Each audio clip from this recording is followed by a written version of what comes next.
For 18 years, the people of Israel lived under the crushing weight of a tyrant, King Eglon of Moab. He was a massive, gluttonous ruler who grew rich while his subjects suffered. Desperate, the people cried out for a savior, but they didn't get a warrior with an army. They got a lone assassin with a secret advantage. His name was Ehud, and he was different from other soldiers. He was left-handed. In a world where guards were trained to check a man's left side for weapons, Ehud was invisible. He forged a double-edged sword exactly 18 inches long and strapped it to his right thigh, hiding it beneath his clothes where no one would think to look. Ehud marched into the palace under the guise of paying taxes.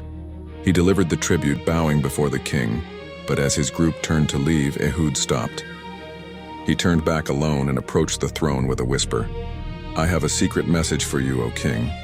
Intrigued, Eglon silenced his court. "Leave us," he commanded.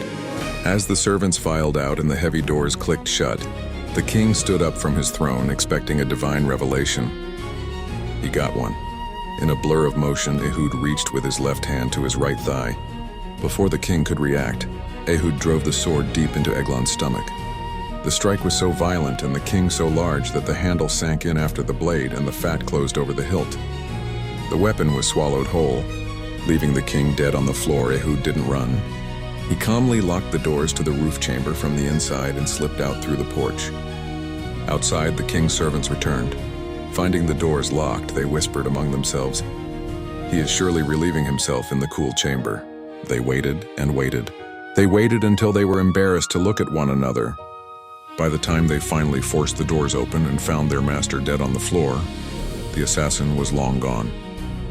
Ehud had already escaped to the mountains, blown the trumpet of war, and was leading his people to freedom.